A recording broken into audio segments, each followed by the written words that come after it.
Welcome, friends, fans, people who just happen to randomly pop on here. My name is Catherine Barsonistas, and you're watching the Gluttonous Geek Presents Munchies and Minis. And this is a cooking show. It's a, sorry, I have this whole spiel in my head, and then when I actually have a camera on me, it just my brain just goes out.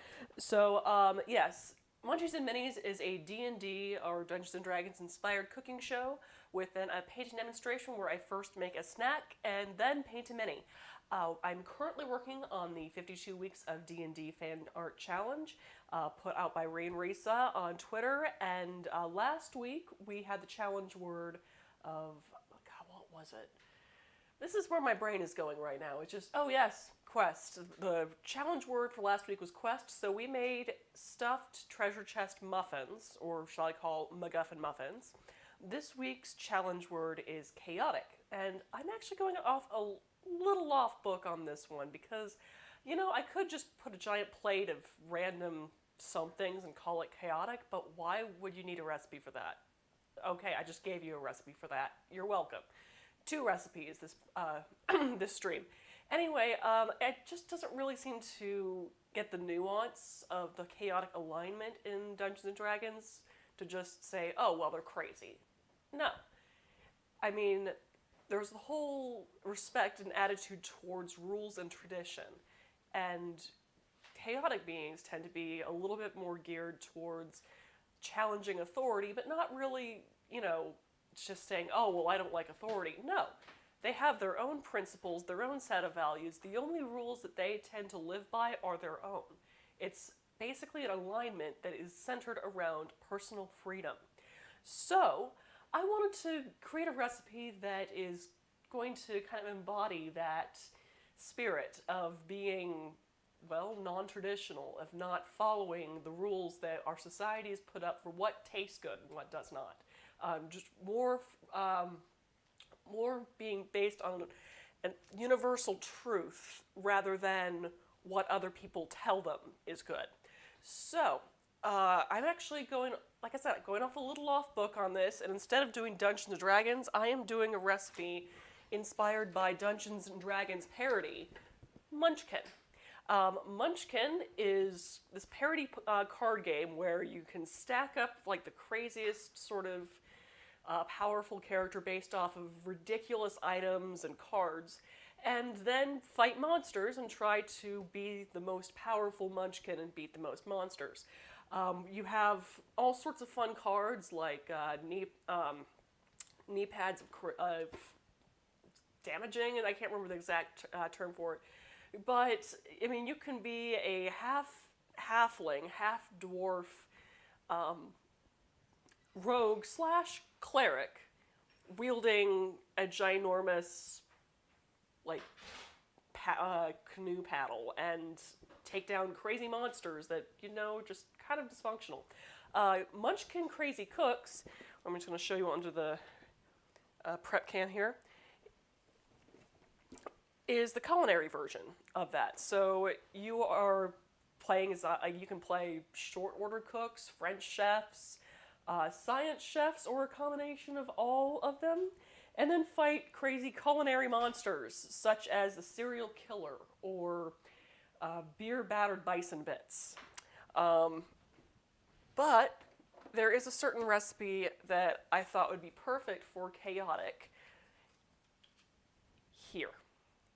The Beets and Sweets pizza. Now, the picture of it shows, obviously, as a piece of pizza covered in beet slices with candy.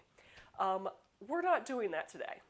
But we are taking the spirit of it, of this whole concept of here's an item that's considered traditionally savory, and not only making it sweet, but putting a bunch of flavors together that you wouldn't really think would go together, but do. I mean, traditionally they do not go together. But the truth is, because of certain aromatic compounds within these ingredients, they do. So that's what we're doing today, Beets and Sweets pizza. So let's go ahead and get started. Just going back to my tripod cam there while I get a drink, because it's a 2-hour stream, folks. I'm going to need to stay hydrated. I'm going to be talking for most of this time. Cheers. Okay, so the flavors that I'm going to be working with today are going to be making a kind of cinnamon sugar pizza crust, so it tastes kind of like a cinnamon roll. We're going to be using some fresh mozzarella. We're going to be using beets, obviously. Not this many, but you need to see how to prepare them, so we have the whole bunch. And let's see, we've got some hot fudge.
this entire time.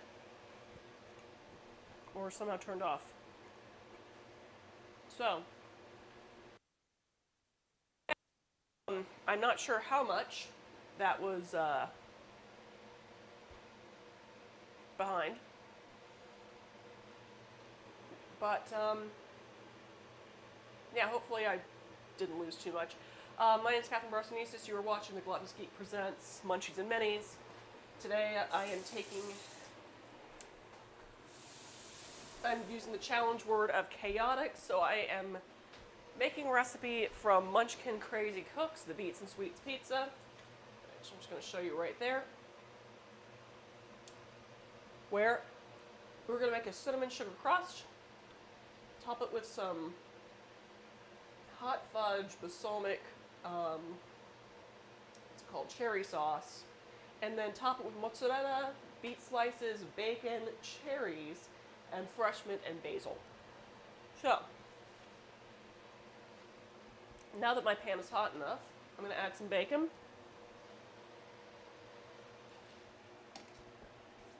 I'm going to add about, oh, thank you. So I'm going to add about 4 strips of bacon to my very hot skillet.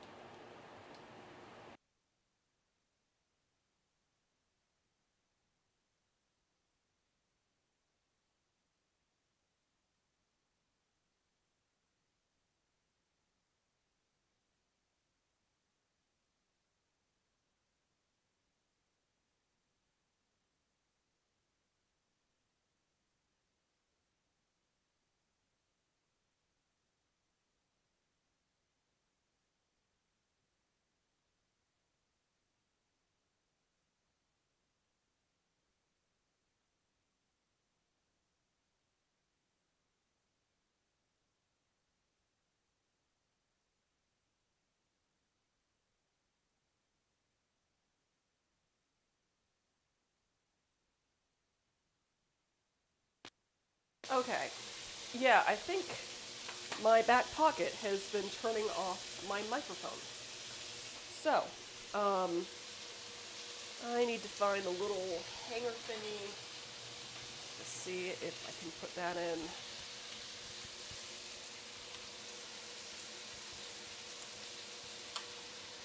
Get it to stick to me a little bit better without, turning my sound off. So, okay, good. It seems like I didn't lose that much of the sound, or at least, God, I hope I haven't. All right.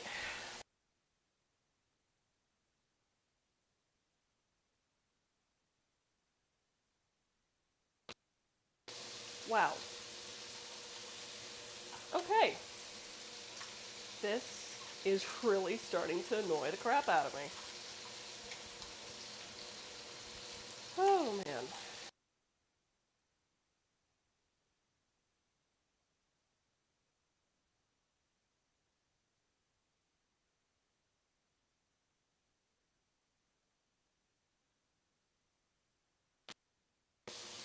The thing is, I know the batteries are completely full. It's just, okay.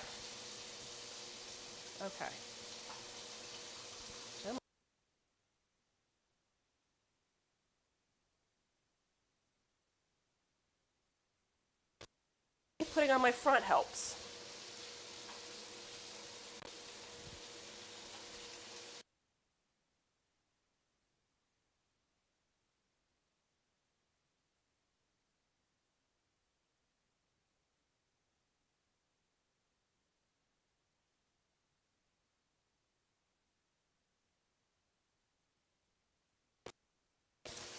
Okay.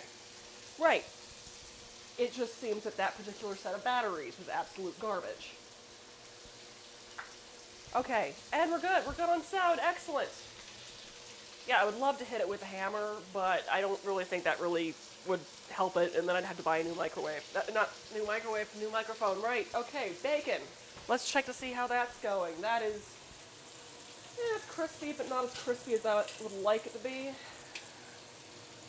So, see how we're doing. Couldn't hurt to at least flip it. getting crispy. Thing is, yeah, you want to fry your bacon so it's nice and crispy and easy to chop. So, also, nice thing about this too, we're going to be cooking this pizza today in this cast iron skillet. So I'm going to drain off some of the bacon once it's done, but then I'm just going to then bake the pizza in that bacon fat to kind of infuse the bacon flavor throughout the crust. So we're going to be doing that. And back now to my prep can. Like you see, I've already sliced up my pound of mozzarella into half-inch slices. And now I just need to do a little bit more prep here. So first, I'm going to take my beets, this trio of ginormous red root vegetables, and just slice them off of their greens. You're only going to need one beet for this recipe, but most grocery stores are going to sell them to you in a trio. So that's why I am just taking the time to remove those ends. Just going to take those suckers off. And the thing about beet greens is that they're actually very good for you and very flavorful. But we're not going to be using them for our recipe today. I'm going to hold on to this for Meal Prep Monday next week to maybe make up some beet and cashew pesto with wilted beet greens, the spaghetti. So, okay. Just going to wrap that in some paper towels to soak up the excess moisture and put it back into its bag. Put in the fridge.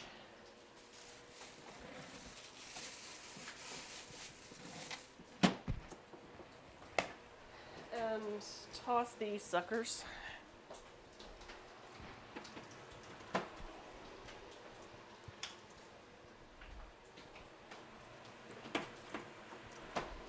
And then I'm just going to select the smallest beet that I have here. So, I'm going to use this one right here, and then hold on to these for some beet pesto later in the week. So, just need to put them into a bag and get them in my fridge, or at least put them to the side. Okay.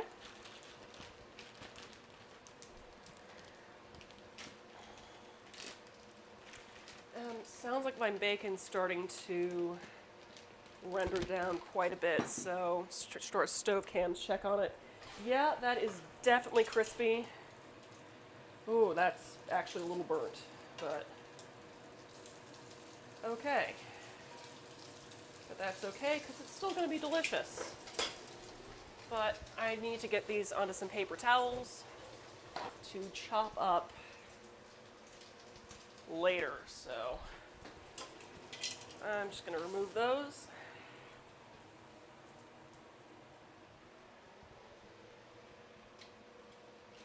Ooh, yeah.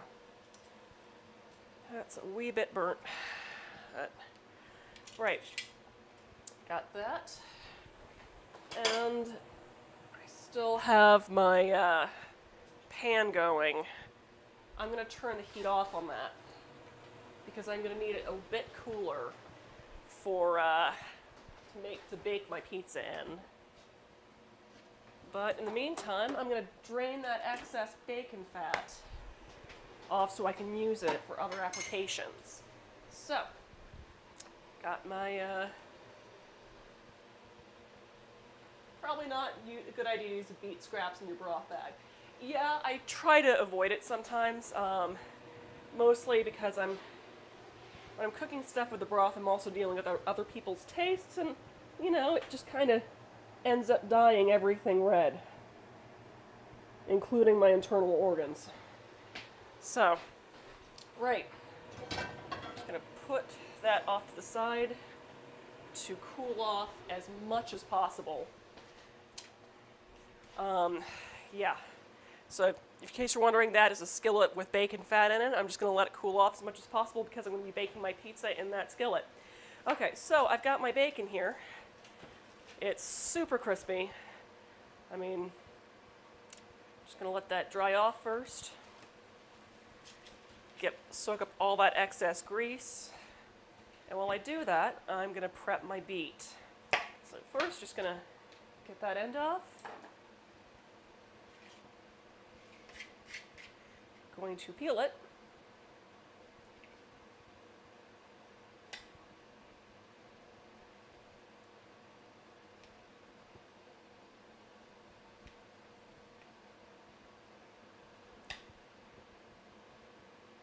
And yeah, you can see why I'm not using my main prep board for this, because beets will dye everything it touches pink.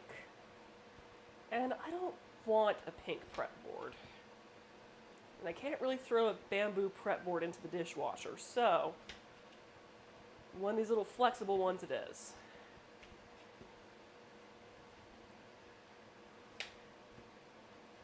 So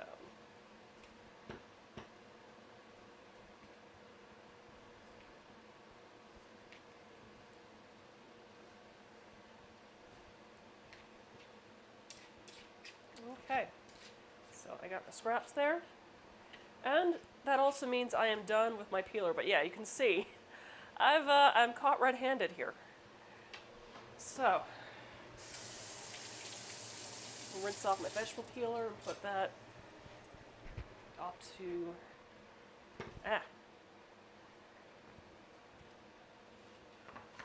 wait, and then I'm gonna throw these away. Didn't get any stuff on the underside, did I? No, I didn't. Good. Okay. So I think my bacon should be cooled off enough by now. Yeah. Yeah, it is. So now I'm just gonna chop and crumble that up. Put that over there to keep it still.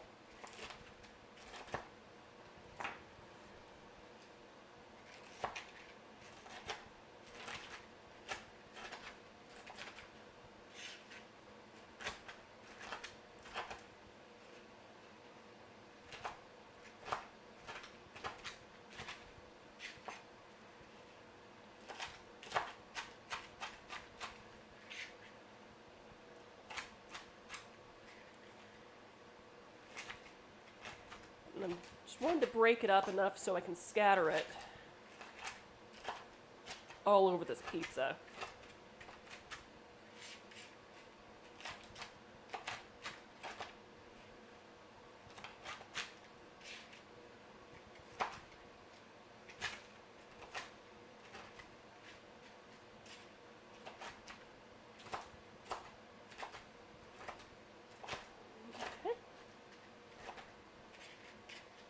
That definitely looks like it is crunched up enough. So, transfer that.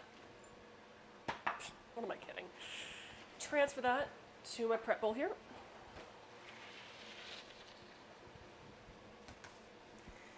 And now I'm going to slice up those beets. Since nothing else is going to get cut on this cutting board, I can turn it as purple as I want. So yeah, just going to try to get it as stinking thin as possible. Like that. You kind of want it sort of paper thin, because my aim here is to get a bit of sweetness onto my pizza, a little bit of crispiness, and more of a, I guess, kind of potato chip flavor, well, texture, than stewed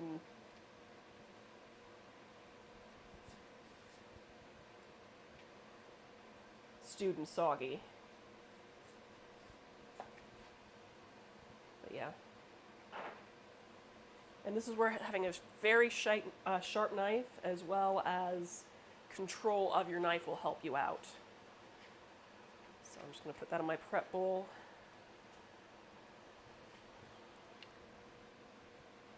As I slice it.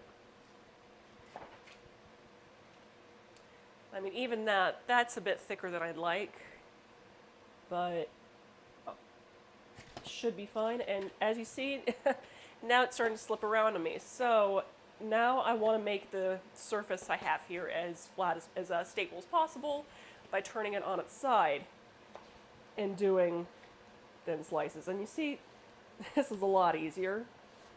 It just really depends on whether you want the whole beet look or these little slices. It's really up to you.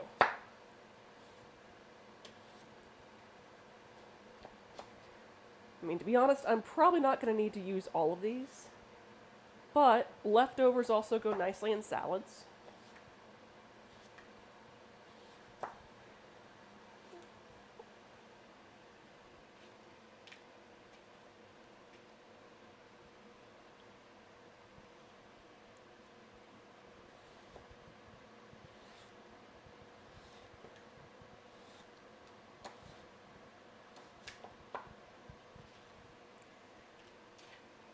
Or just as a salad of its own, dressed with a bit of, let's see. Hi cat, beets are slippery bastards. Yes, they are. No arguments there.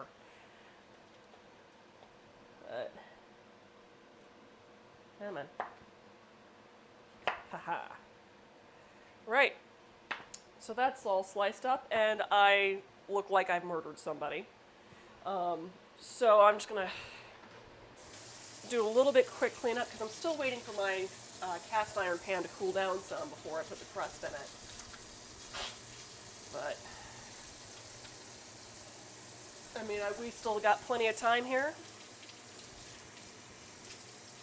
Oh, Angie, by the way, I forgot to give you the mini that you had won when you were over last week. So, we need to meet up and I need to give you your miniature of Glurkilda Glorious Bugbear Sorceress. So, it's like, now's the time when you can actually want someone to knock on. Yeah. It's like, what have you been up to? Oh, don't mind me. I've just been murdering Rainbow Bright. Nothing to see here. Okay. And giving my knife a quick wash before I see how my pan is doing.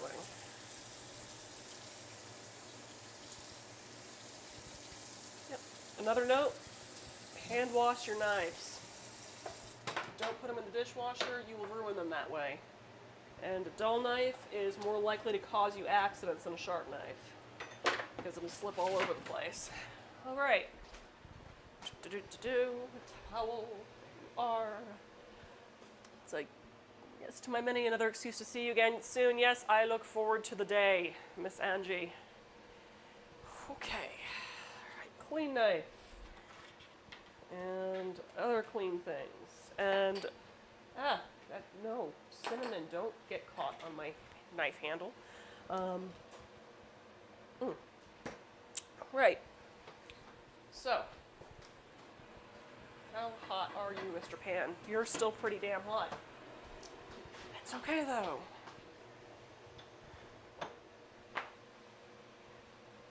Move you to over here for now. Pot holders are eluding me. Aha! There we are. Okay. All right. Got our cast iron skillet here. Quite a bit of bacon bits on there. I am just going to find my cooking spray while turning around a circle. And coat that inside of it. Now, my pan is still pretty hot, but I still also need to preheat my oven, and that's going to take probably another 15 minutes to preheat. So, just going to preheat that now, get that started, while I make up the sauce for our pizza. Okay. Yeah, the reason why you don't put your you don't put your knife in your dishwasher is that it tends to, like, the dishwasher is really intensely washing everything, and it kind of shakes your knife against whatever's next to it, and makes these little burrs along the edge of your blade, which dulls your knife. So that's why you don't want to put your kitchen knives in your dishwasher. Butter knives, perfectly fine. Steak knives, sure, whatever. Kitchen knives, no. So, sauce. So, first I'm going to need a small saucepan, which is in here, as well as the lid for said saucepan. I'm going to turn my vent hood down a little lower because this is not going to splatter nearly as much as the bacon was. And since my skillet's there, I'm just going to put that on my stove. Put away my bacon. Find the bag that I had it in. There it is. And switch to the stove cam. Yeah, that's still hot. Okay, so we're at our stove cam. We got a small little saucepan there. And we're going to be making a chocolate balsamic cherry sauce to go along on our pizza. So first I'm just going to turn that heat up to about a medium heat. Next, I am going to add my hot fudge. Yeah, get in there, because I told you to. Right. And once I find where the heck I put my measuring cup, move in here. Got about a quarter cup of hot fudge in the pan at the moment. Now I'm going to need to drain the cherries a little bit for about a quarter cup of that cherry water from my canned cherries. So I'm just going to add that.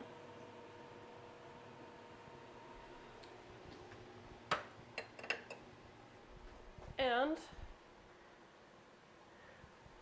my balsamic vinegar. And actually I'm going to turn it down to low, medium low,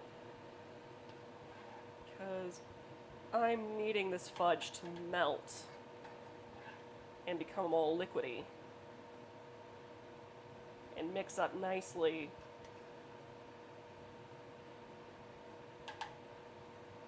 with this.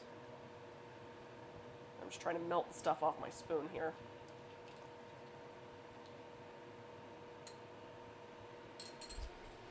Yeah. So, just gonna let that do its thing. Just melt down and check to see how our skillet's doing. Still hot? It's still a little hot, but not too terrible. I think our pizza dough should be fine. So, we've got now a 13.8 ounce can of Pillsbury pizza crust, or I guess in this case it's Kroger brand.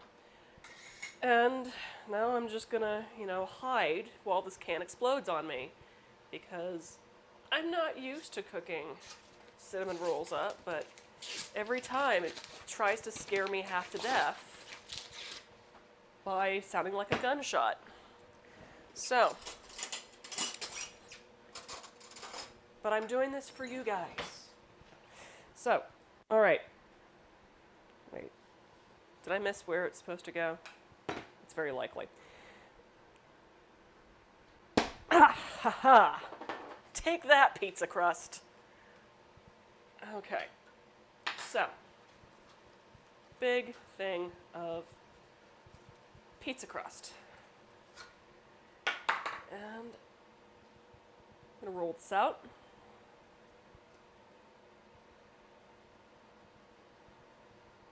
And then press the best I can to line this skillet here. So it covers the bottom, and about, I want to say halfway up,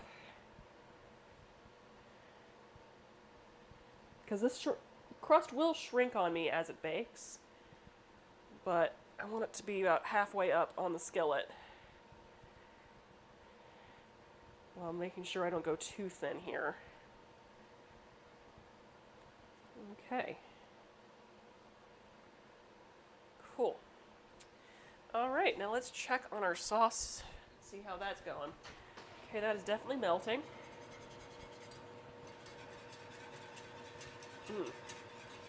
Smelling amazing.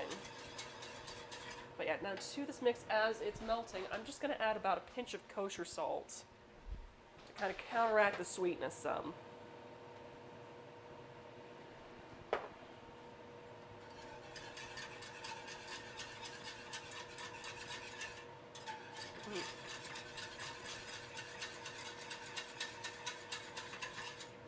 Okay.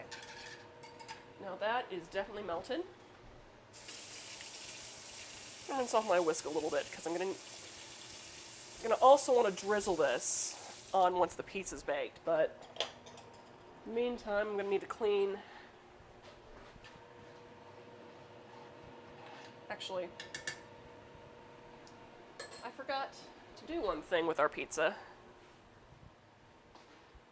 So I'm just going to put the lid on there for right now to keep my sauce warm, turning the heat off. And for the next step on our pizza, here I've got about a quarter cup of granulated sugar and 3 teaspoons of ground cinnamon. Put that together, mix it all up.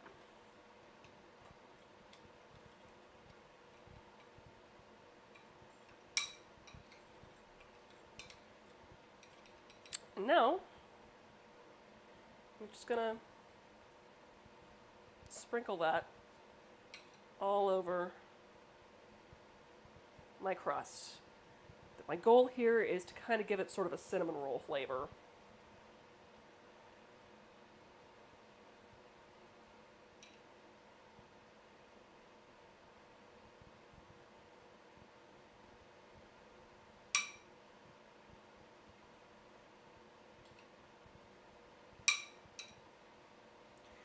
Now keep in mind that this is a dessert, not necessarily an entree. One slice is probably enough for your system to handle before giving you diabetes. So this should feed about 4 to 6 people when it's done. So I'm just kind of putting that into the crust there, and I actually have a little bit left over, so I come to think of it, it's just kind of covering the whole thing. Yeah, I've got some left over. I'm not really going to need that, so I'm just going to toss that and give my sink the cinnamon challenge. Well, it's not coughing up on me, so I guess it's working. Alright, and now, since I've got my crust all cinnamoned up, I'm going to put some sauce on it. So, just going to pour a bit on there. And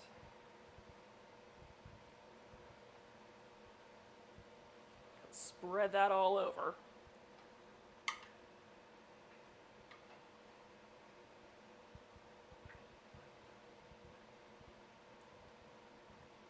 So yeah, for those just joining us, this sauce is made with hot fudge, balsamic vinegar, and juice from a cherry can. And this is going to be a dessert pizza. I've already added cinnamon and sugar to our crust. And that looks like it is nice and covered. So, I'm just going to hold on to the rest of this sauce here to drizzle onto our pizza once it's done. But to keep it warm, I'm just going to stick the lid on there and put it back on my stovetop leaving it off. I mean, I don't really need it to continue to heat up, and if it does get a little bit thickened up, I can just turn the stovetop back on for about a minute or two, and it'll melt the hot fudge back to be its drizzly self. Okay, so got my whole mess of chocolate sauce here. So now, just like with any other pizza, it's time to add the cheese.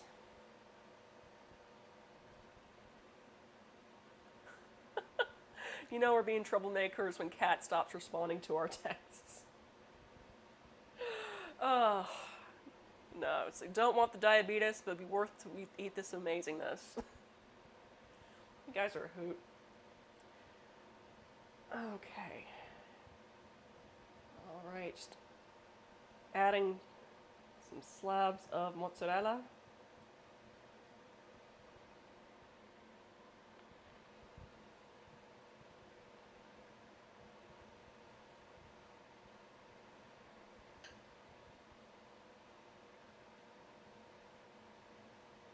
Okay, and as you see, I'm not going to be using all of it, but that is perfectly fine with me because that means I get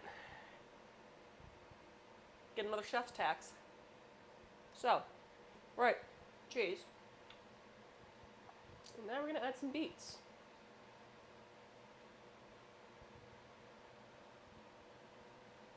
Actually, I could use a little bit more cheese. I'm just going to break that off. Oh, excellent. Sounds like my oven is ready. Trying to make up those cracks a bit. And I just really like a cheesy pizza.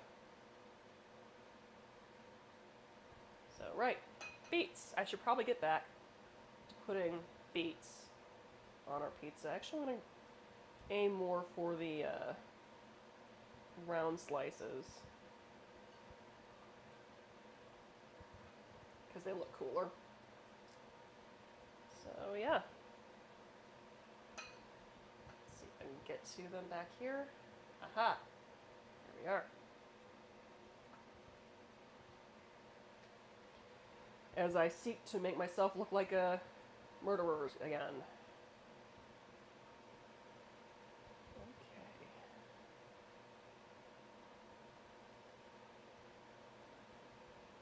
Okay. So that's a pretty good mess of beets on there. And now that that's on there, it's time for bacon.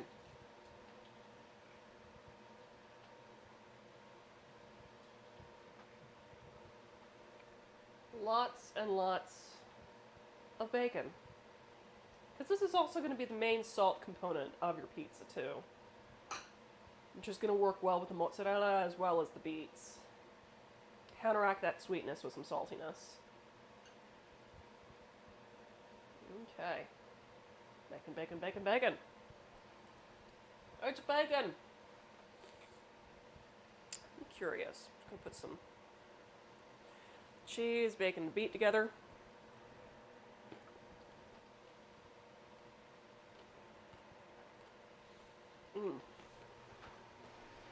Damn it, that's good.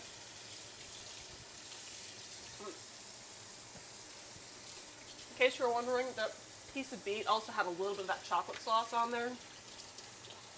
So I am really kind of getting a full range of the flavors at the moment. Towel, okay. And now I've got my bacon on there. Got my cherries, wherever the heck I put them. Right here. And I'm just gonna kind of dot them wherever I feel like it. Why am I using a spoon? Okay.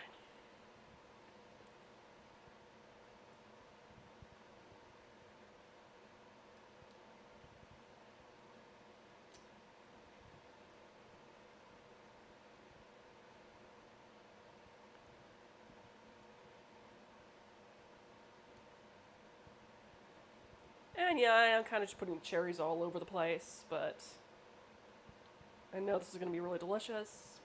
And considering they're kind of already sort of cooked from being canned, it's just going to get cherry juice all over this thing, and it's going to be fantastic. So, oh, I should probably be a little bit more artistic with my cherry picking. God.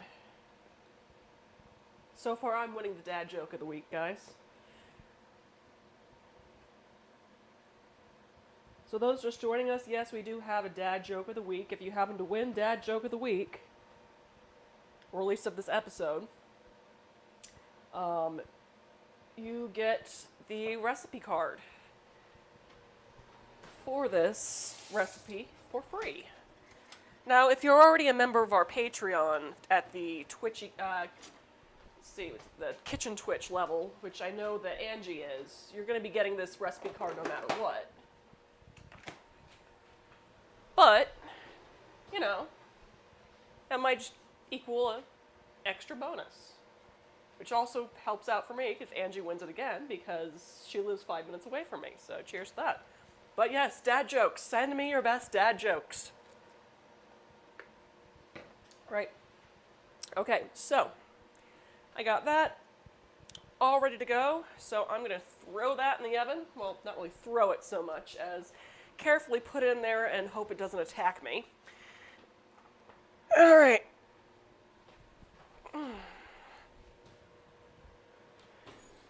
Just currently preheated to 400 degrees Fahrenheit. Just stick the whole skillet in there and set a timer for, we'll check in about 15 minutes and see how it does. You want to do about 15 to 18 minutes on that pizza. Otherwise, well, actually no, otherwise it burns, I mean, or is undercooked. Why am I saying otherwise? No, yeah, you want it to have 15 to 18 minutes. Check it on after 15. It really is just going to depend on the temperature of your oven. So just be careful on that. But, you know, what is a pizza without some fresh herbs? So we are going to be using some fresh basil and some fresh mint on our pizza as I steal another slice of beet and mozzarella. Dang it, that's good. Right. What I want to do, at least on the mint, well, and the basil, is I want to chiffonade these, which means cut it into very thin ribbons, because after it is done baking, the pizza's done baking, I'm just going to sprinkle this on top after drizzling my chocolate balsamic cherry sauce on top. So, I should probably finish this. Eating on air, I know, I'm so classy.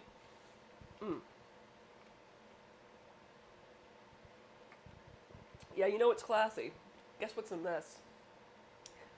Box wine, elderflower liqueur, and orange soda. Because I'm a classy mofo. Right. So, mint. Kind of strip the leaves there.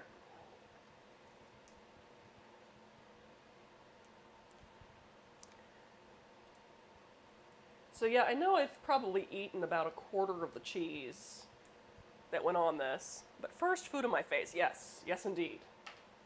That's the best part of cooking. Food in your face. I mean, where else would you put it? Don't answer that question.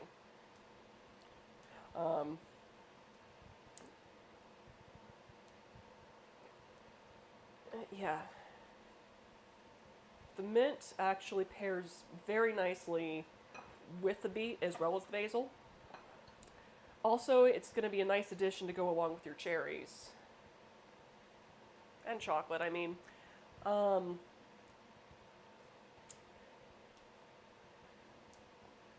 See? Yeah, a couple of sprigs. That's probably more than enough.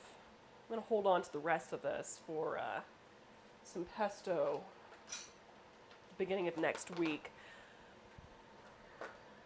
Let's see, Carbordeaux, yes. Actually, it's the, what's it called? Sipper white wine? Here, I'll just show it to you.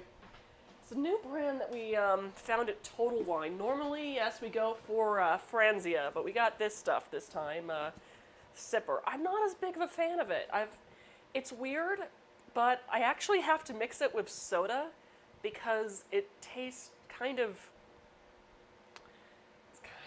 odd.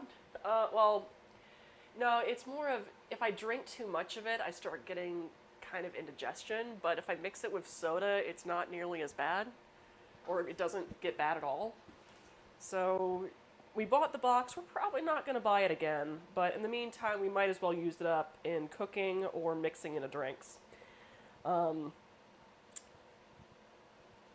I got their sweet red as well, which I know there's the sweet red. I got to show you that. My first clue should be the fact that there's candies on the packaging.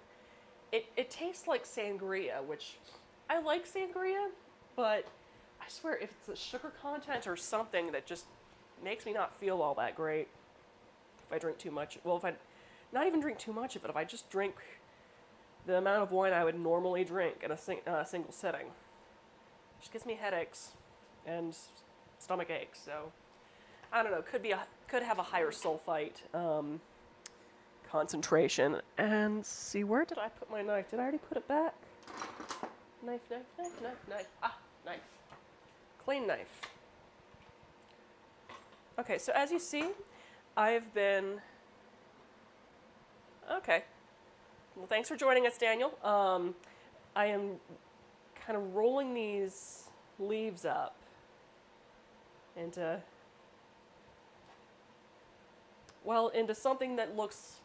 something else that looks like it, that it's wrapped up from leaves. Something that I would mention, but this is a PG-13 stream.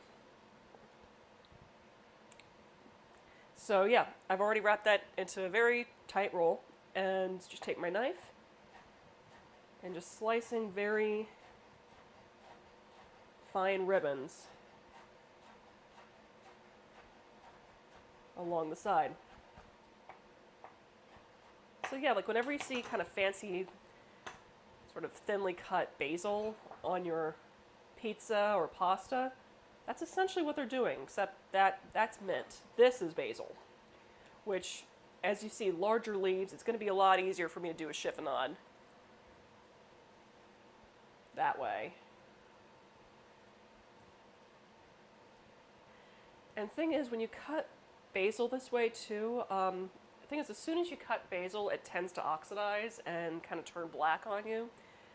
This way actually keeps that from happening as much as you would if you just straight up chopped it.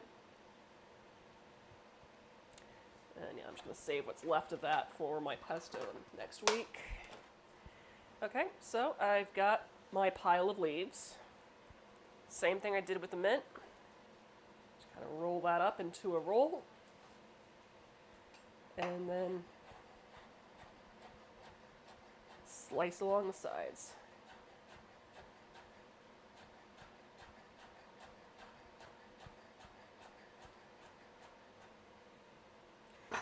And there you got a chiffonade. So I'm just going to toss that with my freshly cut mint, just so it distributes nicely. And then check on my pizza. I've got 9 minutes left. Right, so since I've got 9 minutes left on that, I'm going to start doing some cleanup while talking. Let's see. While sipping on my crassy as heck mixed drink of boxed wine, orange soda, and elderflower liqueur. Actually, no. Quick appetizer. Slice of cheese. Slice of beet. Actually,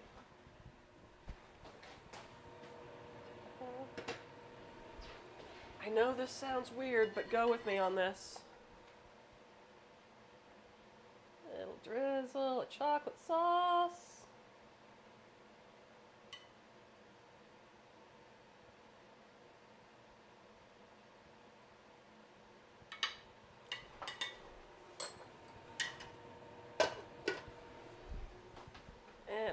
tad bit of fresh basil and mint. And so your guests don't look like murderers when they eat them.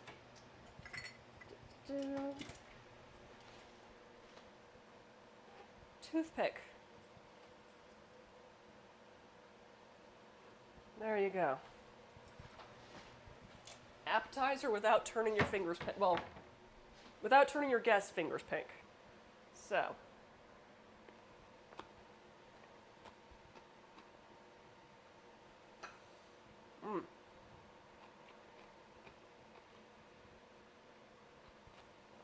Actually, just going to add a cherry or two to that. Come on. Come on. Okay, there you go.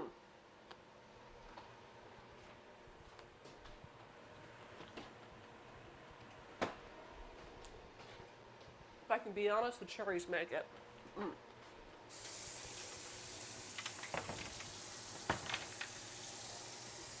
mean, I just had it with the herbs and chocolate and cheese, and well, it's okay, but the cherry, oh my god. The cherry marries it together. Right, towel. There you go. Oh boy. Alright, so yeah, I should go ahead and clean up the rest of that stuff. See, I would never have thought to put this together. What a deep, interesting flavor. Thank you. Thank you very much. Still have a lot of cherries left over. So I am just going to throw that into a bag for now. And I might pair it with some lamb next week. Like maybe put that in a pot and reduce it with some red wine. With some of that. Some of this sweet red wine. And also maybe some instant coffee too, just to kind of offset that sweetness a bit. I mean, I hate wasting things, so if I can find as much use for my leftovers as possible, I'm all for that. So yeah, throw that in the fridge, as well as my fresh herbs. Or those beetroots that I got out earlier. Oh, I didn't actually put them back yet. So yeah, just gonna stick what's left of the remaining beets into the bag with my other remaining beets. And yeah, whether I make pesto or borscht next week, that's gonna probably be just entirely up to my mood at the time. The point of the matter is that I have stuff available to use. But come to think of it, I also have some sour cream that's open, so that'll probably be good to go along with the borscht. Yeah. Or, ooh, maybe a beet and beef stroganoff with some sour cream and then topped with dill. That'll be tasty. So, yeah. Putting stuff away so there's less for me to clean up later. That is the nice thing about this particular recipe. It's kind of set it and then just wait for it to bake. Oh, and I've got, so I have some stalks left over from my basil and mint. I'm going to put that into my stock bag. Now what I like to do to also reuse stuff in the kitchen, once I get my hair off my microphone, is that I take my kitchen scraps, like onion peels, celery heads, like stalks from fresh herbs, and trimmings from like, bell peppers and all that, as well as animal bones, and put them into a freezer bag, and just keep it frozen until the bag is full. And then once it's full, I can put it in my crock pot with about, 10 cups of water. So just fill it up with water and then cook it on low for 8 hours. And you'll end up with about 10 to 12 cups of homemade stock that you can put into Tupperware, you can put into freezer bags and then freeze. So yeah, it's a good way of getting a little bit more out of your money. And I would toss that bacon, but I think I'm just gonna throw it on top of the pizza when it comes out. So.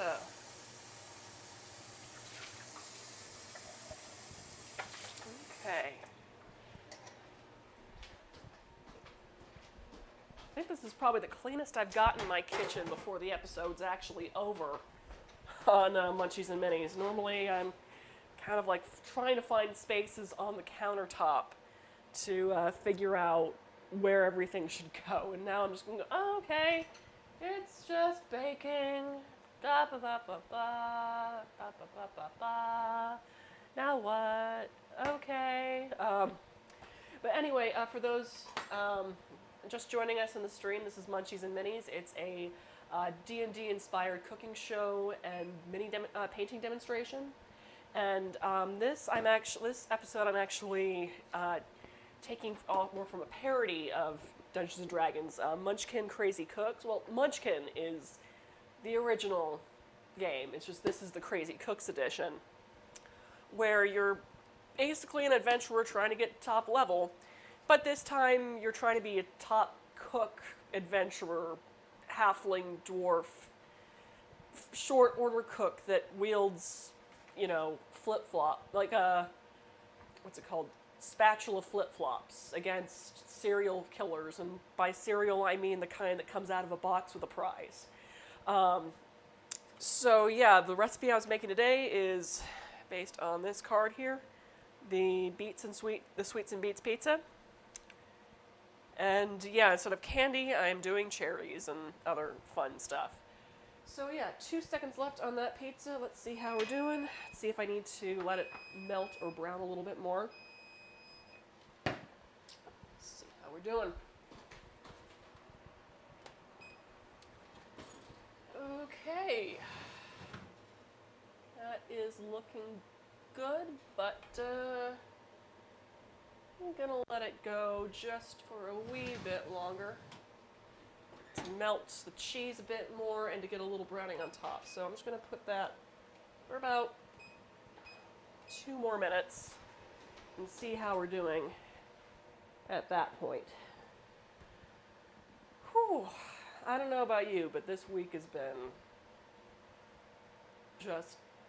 I mean, I'm actually a day late on posting this week's blog post recipe, which is Game of Thrones inspired. It's based off the Lannisters, Cersei and Tyrion.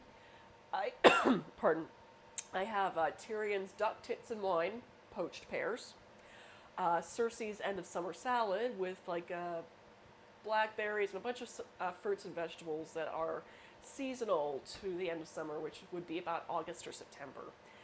But yeah, that's been, since it's 2 recipes, it's a little bit more commentary and a lot more writing. So that's probably going to be out Friday because this episode is going to be posted up to YouTube and all that tomorrow.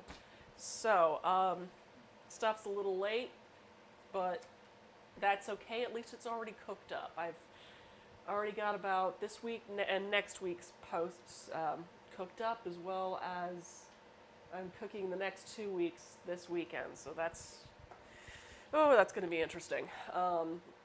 First, I'm going to be cooking up a kind of apple roses inspired by my my Witch Girls game, which is it's a tabletop RPG. But my friend Little Red Dot here on Twitch, she's going to be running it starting the second Tuesday of April. So my 1950s witch stuck in the modern era, Loretta Maytree, she is coming back in all of her Technicolor glory. And let's see, the post after that, I'm going to be doing what I'm calling Pokemon First Gen Crostini. Is kind of a series I'm calling Starters. So I'm going to be doing Pokemon recipes for pretty much all of April. Well, most of April. Let's see, how's our pizza doing? It is smelling delightful. I'm seeing a little bit of browning on our cheese, but I think just 1 more minute. one more minute will do it, I think. But yeah, that's what's coming up.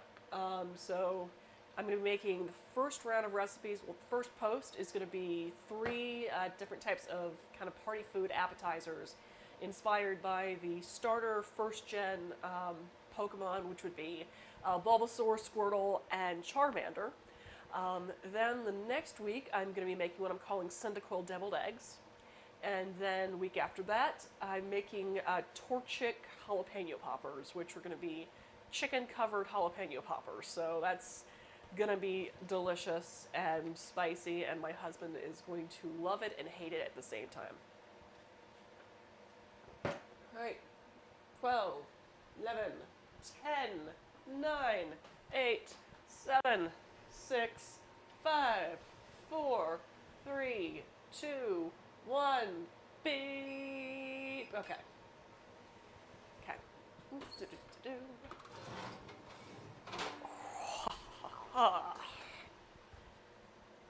There we go. Switch to our prep cam. It is looking like a murder victim. That's okay, because it looks delicious. So, pizza. And now that my pizza is done,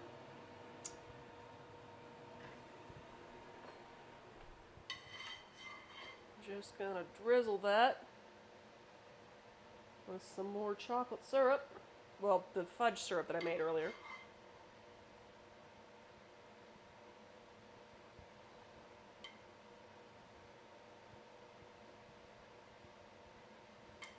And realistically, you want to wait about 10 minutes before serving. So, I'm just going to put a little bit of the herbs right now on top, because I am going to have to get pictures of this after the show, and I can't really do that with, I can't really do that right now, but I can't have all of my herbs completely wilted because the pizza's still very hot. So,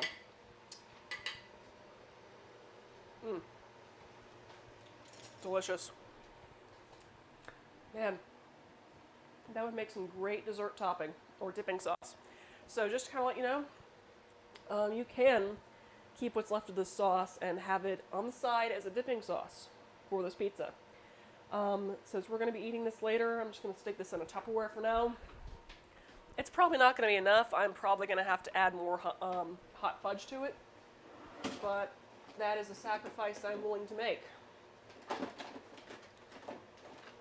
So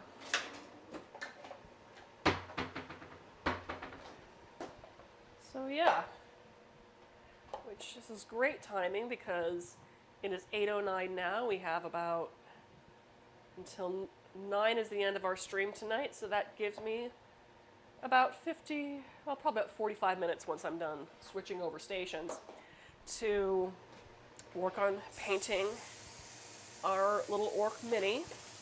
His name is Bubbles. Bubbles the Belligerent. He is a fabulous, happy orc who sings a merry tune while severing the heads of his enemies. So, pizza. Yes, that is done. It smells amazing. Okay, that was my one F-bomb of the show. We are now one more F-bomb and we're no longer a PG-13 episode. Yay! Oh, right. Got the leftover bacon. I'm also just going to top that with my leftover bacon pieces. All right. I cannot wait to take pictures of you. Cool. So, without further ado, we're going to go ahead and, I'm going to go ahead and start switching over stations here, so do bear with me. I would put it to a countdown screen, but I don't really trust myself. We've had some technical difficulties with that, so you're just going to have to see me kind of move things around, but I mean, hey, you'll get to see a little back behind the scenes sort of view of my house and kitchen as we do that. So, first putting the chocolate sauce away. And then I'm going to do a bit of switching around first with my main cam. Let's see how we're doing on that. Tripod. There we go. And switch over my Stream Deck.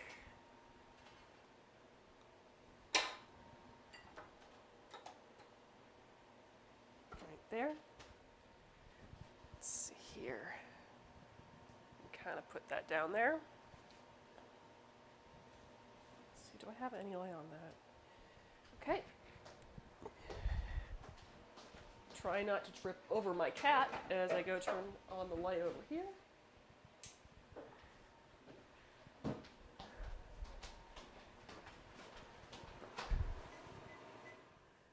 Okay. Now, switch over.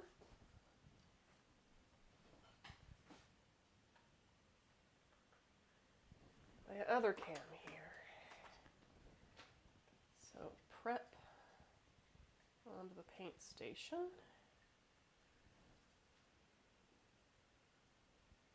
There we go. Much better.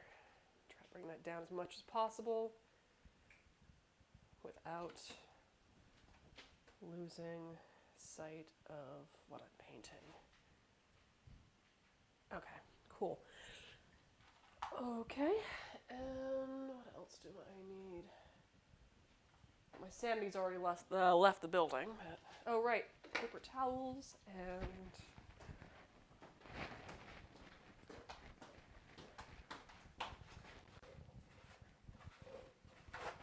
okay.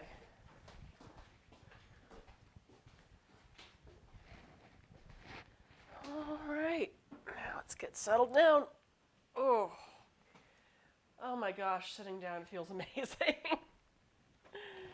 All right, I need my mouse. Come here, mousey. And mouse pad. Hoping I didn't click anything bad. Okay. There we are. Settle down.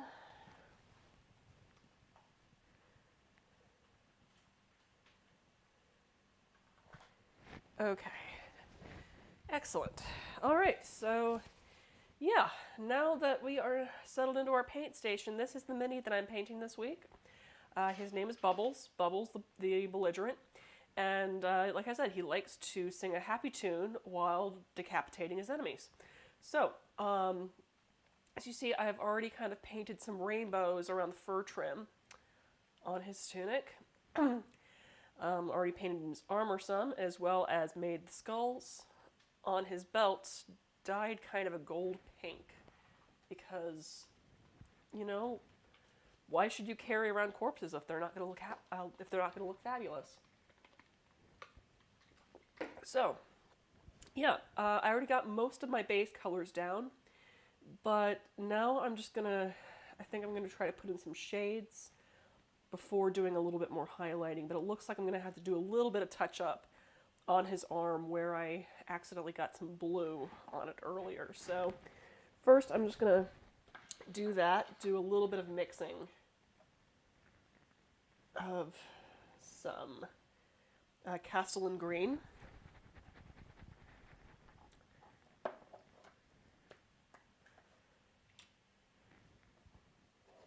And not white scar, where's my base? Ceramite white.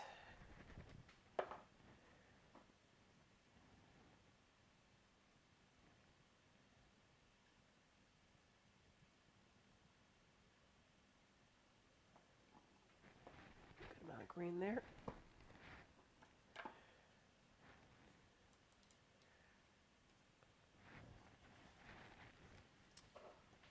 No, just a touch of white to mix with that.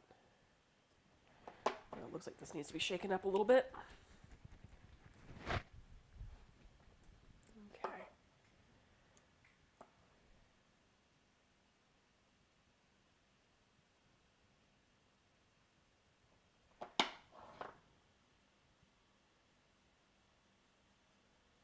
Okay, that definitely looks about right.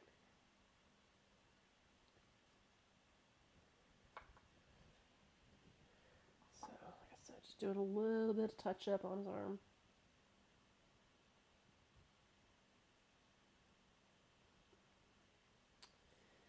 And it looks like I might have to add a little bit more white, but in the meantime, I'm just going to touch up some of the spots that I lost earlier when I was doing a little bit more detail painting. Yeah. Let's see here. Just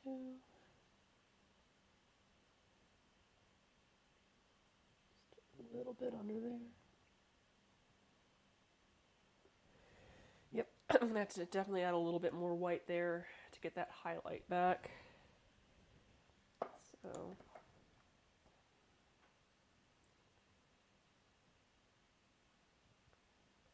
dot 2 should do it. Yeah, that's looking good.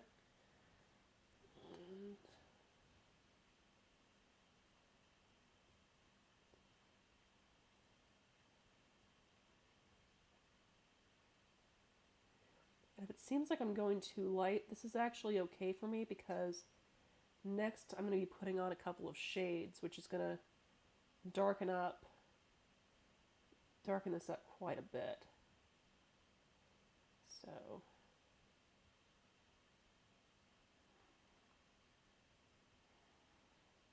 just trying to dry brush some of the highlights on his rippling muscles.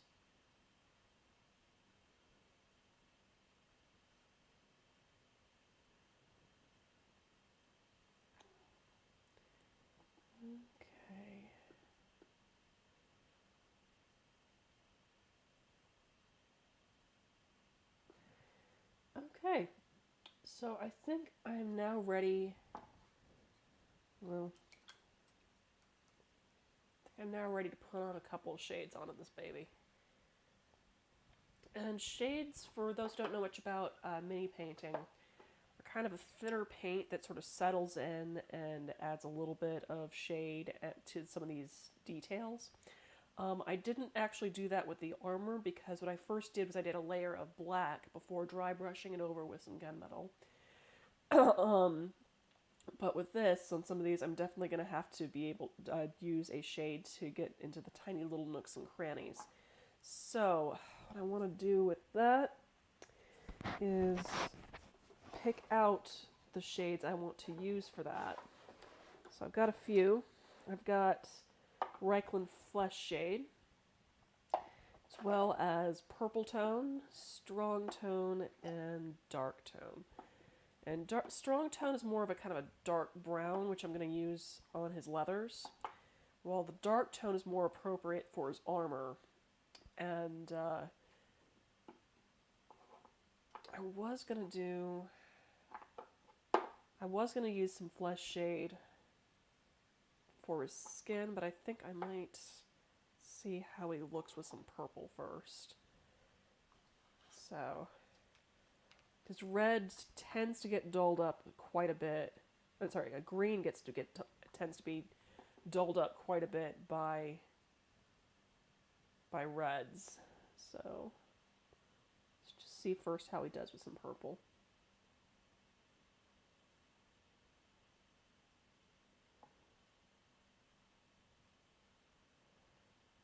Well, he's definitely turning purple.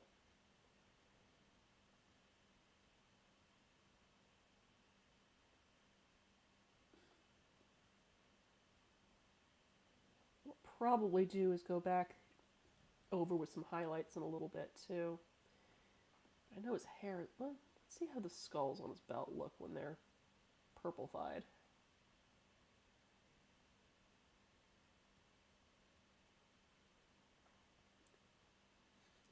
Those are looking quite good, actually.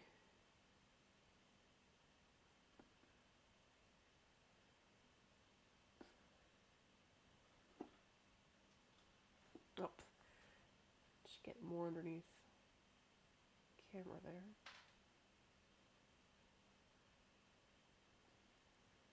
Okay. cool. That's turning out nicely. Let's check, see how the other hand is with some purple.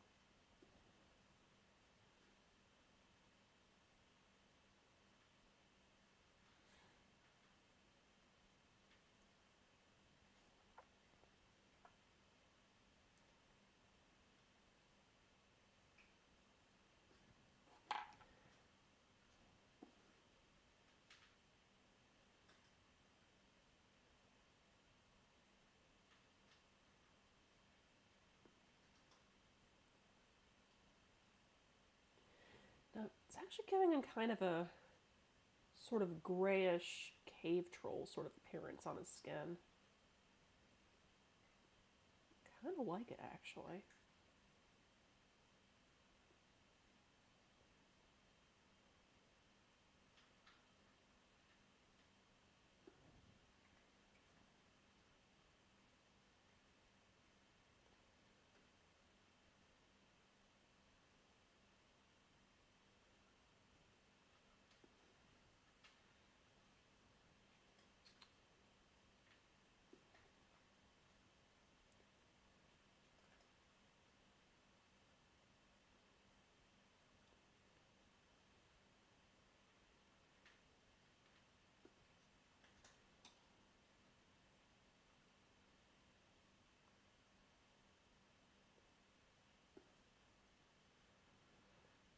I do feel it's kind of blending in a little too much.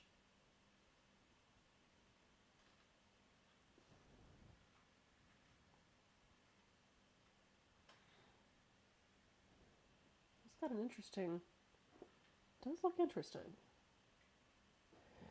Okay.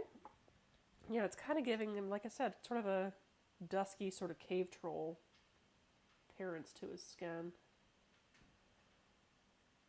Okay. Cool stuff. Okay.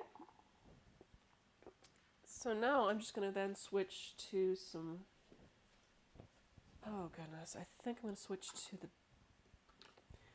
first the Reikland Flesh Shade for his leathers, just to see if that gives me a little bit more reddish to the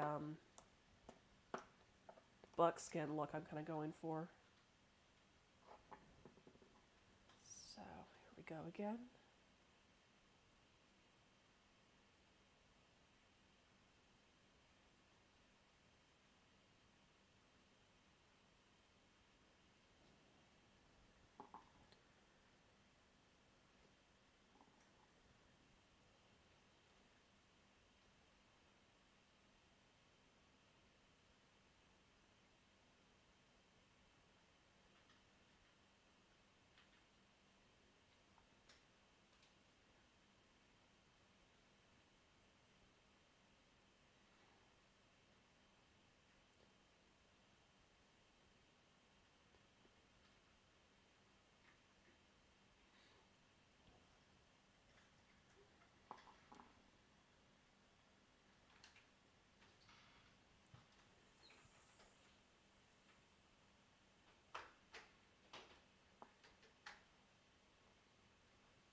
As you see, as I'm painting this on, it's settling in to the nooks and crannies and bringing out those details.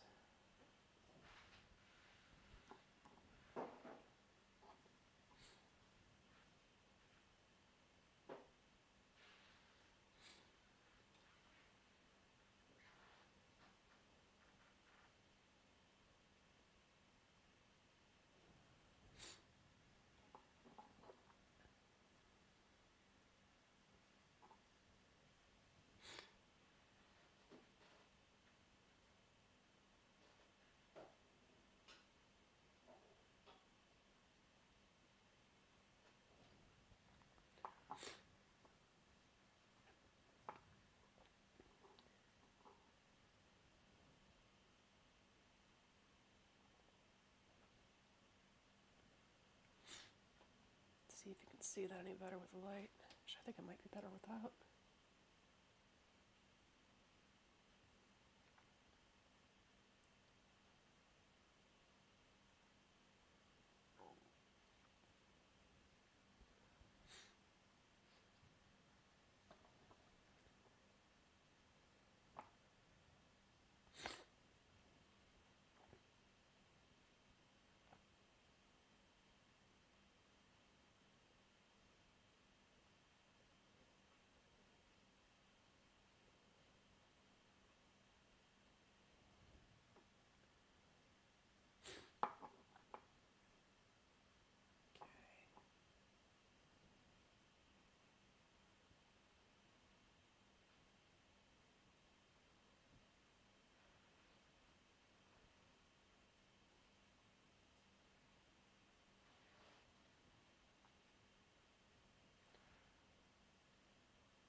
Okay.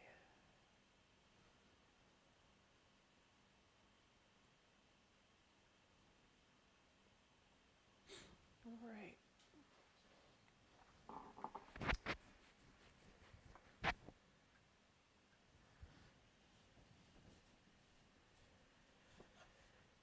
Now I'm gonna switch it up. Ah. And I think punch up the armor some with some dark tone.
Okay. Like I said, when I add these shades, it does make it significantly darker.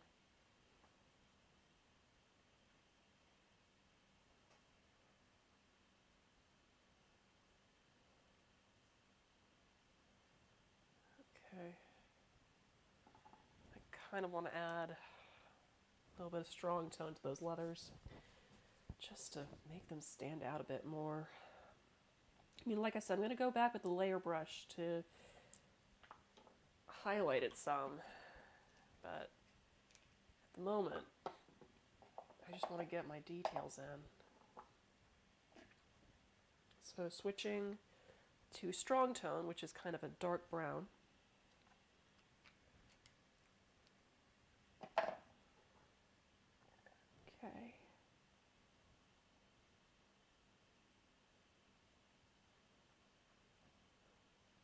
Oh yeah, that's definitely making it pop more. But as you see, I'm going specifically for these edges here.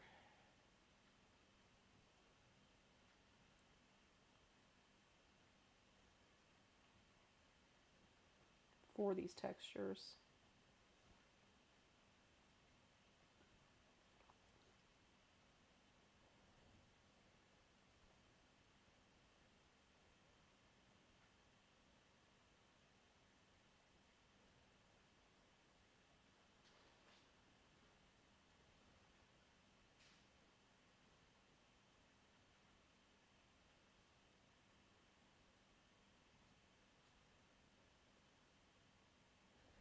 You really have to kind of play with the shadows just to make sure it matches up.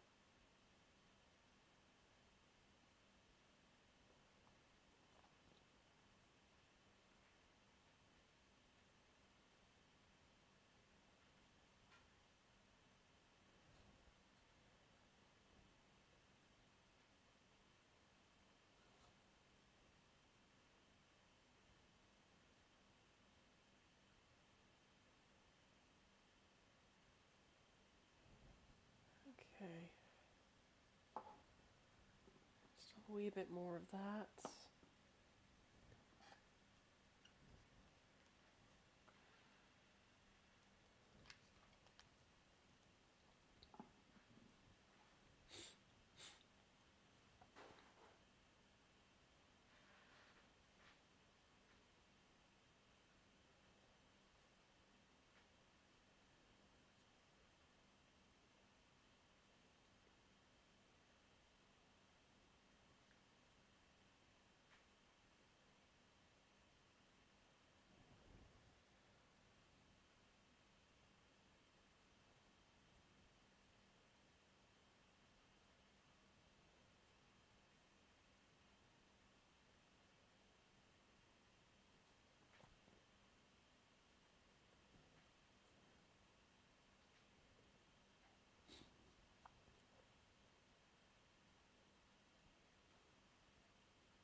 Okay. Right. Cool. Oh, white spot there I need to take care of. Much better. Okay.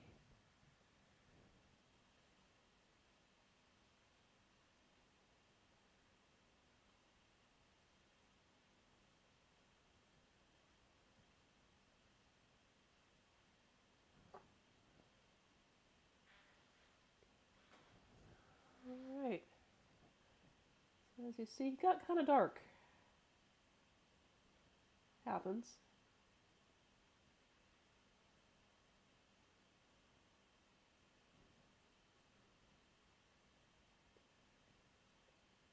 But not to worry, because, like I said, I'm going to go in and do a little bit more highlighting.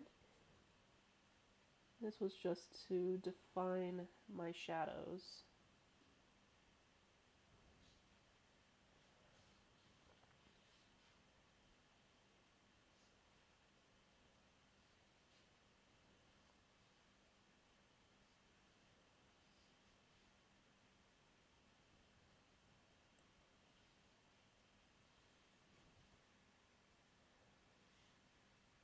Okay. Whew. Pardon me, I'm just going to blow my nose for a second, so I'm just going to mute my mic for that.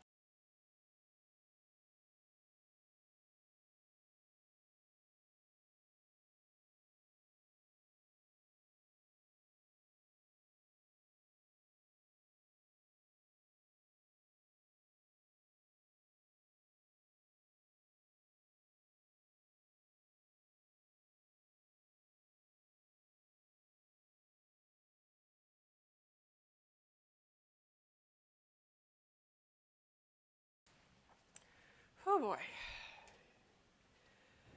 Right. Wow.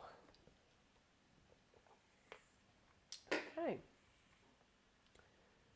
So, now that I've got some shades down, I just want to go in and do a few more highlights. Well, I noticed that this platform doesn't really have anything going for it, so I should probably do a little bit of shade on there too. I'm just going to throw on the strong shade I have. Is it strong tone or dark tone? No, it's dark tone. Just to define that platform some. And what's left of the strong tone can go on there too. Yeah. Cool. Okay. Alright. So now here comes the fun part, as in I'm going to use my spotter to take my layer paint, which is a bit of a thicker paint that doesn't blend in as easily to the stuff around it. And we're just going to add a couple of highlights here and there. that we're then going to cover with some base paint or some shade to kind of have it pop a little bit more. So, try to see if I can find his teeth on here. Ah, yep, that is very tiny.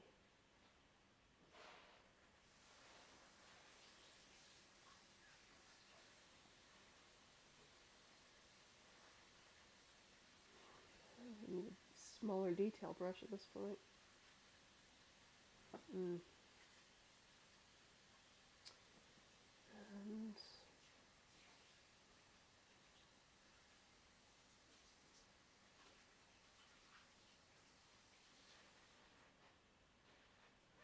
just adding a little bit of dry brush highlighting to these skulls.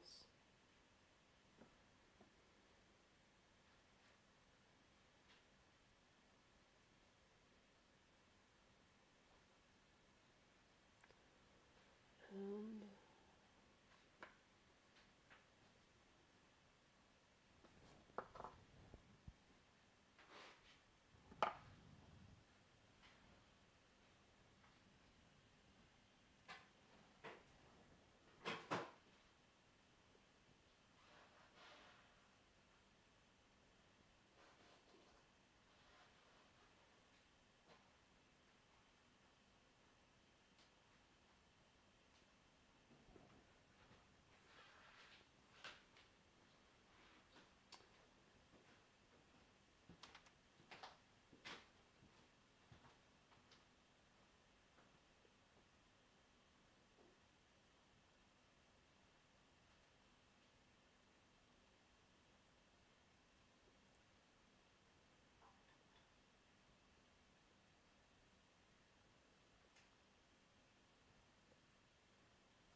all right.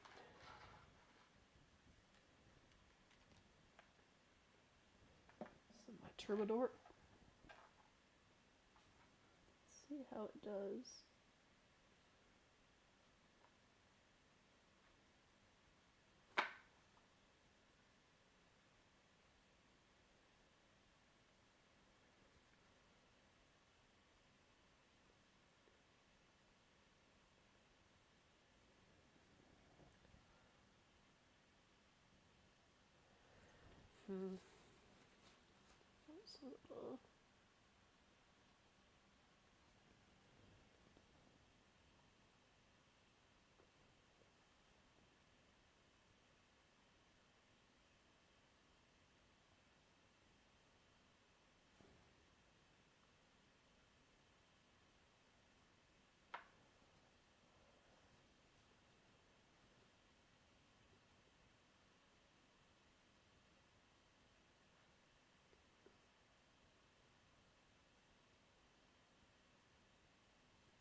Okay.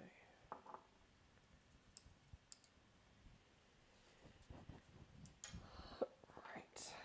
And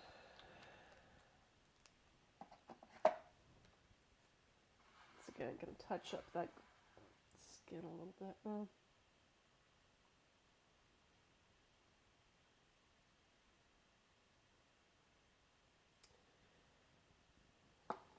see, do I have any purple shade left?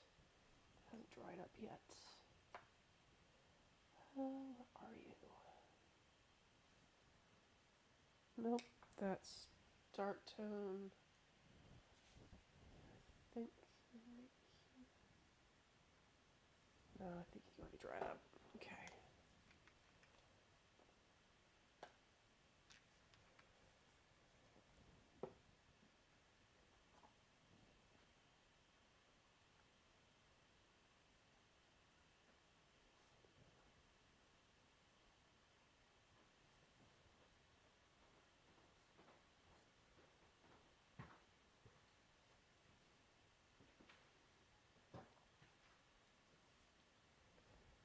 Okay.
See, I'm just putting a little bit more green back onto our skin because it's a little grayer than I would have liked. I just want it to stand out more from the rest of his clothing.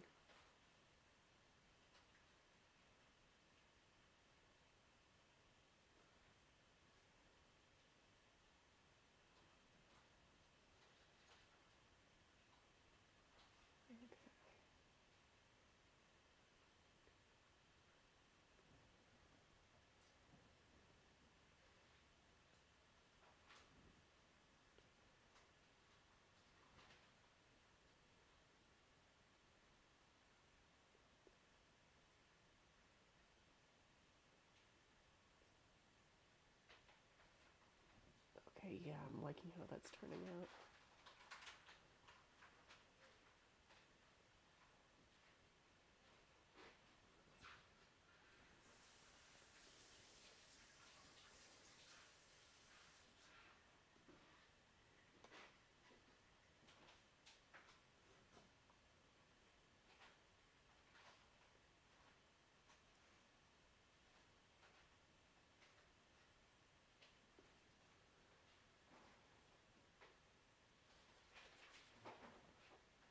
Perfect.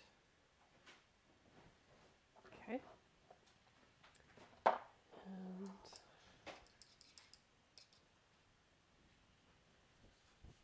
just gotta highlight that with some Bugman's Glow. The leathers and furs and all that.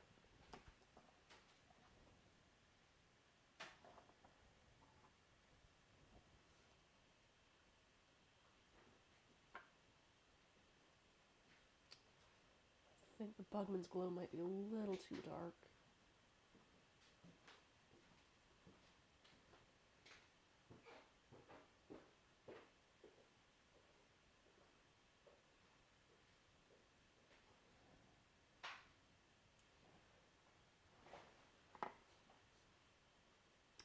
Yeah, I'm going to have to switch to Rakarth Flush for that. Bugman's Glow is a little too dark for that.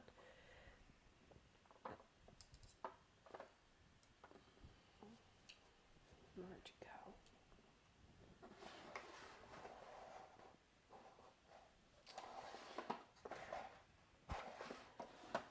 Oh, don't tell me I'm missing it. That would suck.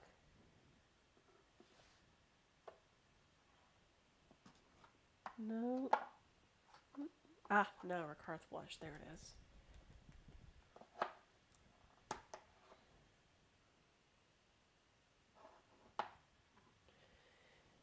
Okay.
I did not.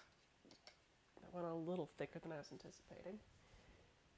I think I still have some dark tone that I can salvage that with.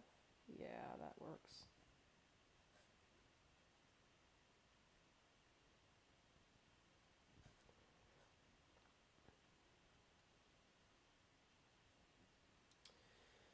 Looks like I might have to fix that up next week. Yeah. Okay, so we made a lot of progress here. Just managed to get some shades in. Got the perfect perfect color of orc skin in there. I'm very happy with how that turned out. Managed to get his hair a little bit more impressive, a little more pink and purple. I like how that really came out. One thing I'm not really quite satisfied with is how the furs are. I'm probably gonna have to go in and add some of that color back, as well as some of the highlights back. But we still have another week left on this mini, so that's okay. By that point, we should be done. I can go ahead and add some of the details, like darken up his teeth some and add pupils to the eyes. But yeah, we're making some good progress. And got about 10 minutes left in the stream, but I think that I'm just going to go ahead and cut it short tonight since it's late. We've made up our food and got a good start on our minis. So there's not really much else to talk about at this point. But yeah, I hope you enjoyed this episode of The Gluttonous Geek Presents Munchies and Minis. The pizza turned out great. I'm really glad it did. And this week's 52 weeks of D&D challenge word was chaotic. So we made a sweets and beets pizza based off of Munchkin Crazy Cooks. And next week, the challenge word is dexterity. So I'm going to be doing a dish that requires a little bit more skill with knife work, which you probably want to be rather dexterous to do. So I'm going to be making succotash stuffed trout, which is actually listed as a menu item, I believe, from one of the episodes of Dragon Magazine from the 90s. I'll have a better, I don't know off the top of my head. I have to look at my source up again. But yeah, that should be rather delicious with some fresh corn and tomatoes and stuffed trout. So I hope you join me next week, Munchies and Minis. That should be Wednesday from 7 p.m. to 9 p.m. Eastern. In the meantime, have a wonderful week, and do check by our Patreon and Ko-Fi, which I just dropped into the chat, where the recipe card will be available tomorrow as soon as I get everything posted on YouTube and embedded on the blog, which you can find at thegluttonousgeek.com, which I also listed in the chat. But anyway, thank you so much for joining us tonight. I had a lot of fun. I hope you did too. My name is Catherine Barsonistas, and you are watching The Gluttonous Geek Presents Munchies and Minis. Have a great night.